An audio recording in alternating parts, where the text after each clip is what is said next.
Et la lachot, Hazak ou Baruch Rabotai, on est aujourd'hui Yud de Shvat, 10e jour dans le mois de Shvat.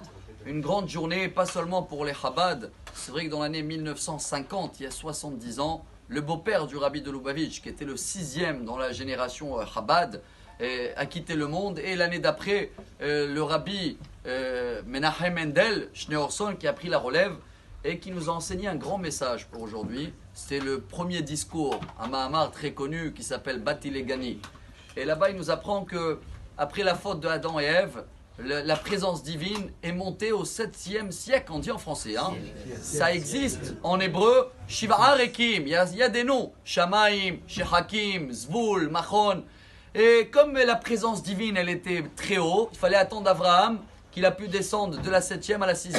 Après Yitzhak, 5e, Yaakov, 4e, Lévi, les 12 tribus, 3e, Kehat, Amram, Moshe, il a refait descendre la présence divine ici sur terre pour une seule mission. Voilà la mission que le Rabbi nous apprend à nous tous. 3 points. Akadosh Baruch Hu itava la'asot lo itbarach dira batartonim. Dieu il voulait faire pour son nom une résidence. Vous m'avez dit hier, on avait partagé un cours en détail. Je crois qu'il y a sur les réseaux sociaux, un demeure, une maison, ici en bas, Batartonim. Et bien les 3 messages du Rabbi, c'est chers amis, beaucoup de fois on fait les choses pas pour lui, on fait les choses pour nous.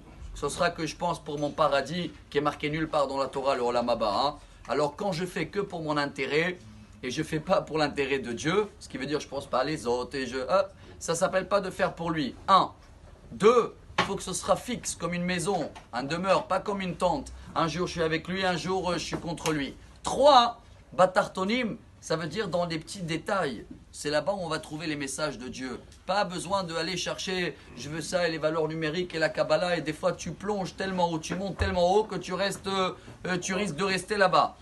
Tout ça c'est lié à notre paracha, chers amis. Et voilà le message royal que j'espère qu'on va le travailler mieux à partir d'aujourd'hui. Il y a 2 choses dans le Talmud qui sont comparées à l'ouverture de la mer. Kasha parnasato chez la dame, qui est kriat yamsouf, vekaché zivugo chez la dame, qui est kriat yamsouf. Si on veut 2 points simples, commencer à travailler ce message du Rabbi, c'est dans ces 2 sujets-là. C'est quoi? 1, la parnasa, 2, le shalom bayit. Ces sujets-là qui sont tout petits, c'est là où on va trouver Dieu à chaque instant. Ce sera dans le travail, je sais que je dois prendre, je dois donner, je vais négocier, c'est Dieu. Mais pareil dans la maison, chers amis.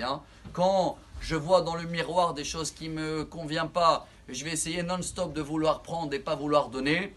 Alors ça ne sert à rien de trouver Dieu, oui, dans le travail, mais pas le trouver dans la vie de couple. Ça marche dans ces 2 petits détails, dit le Rabbi. Ça s'appelle Batartonim.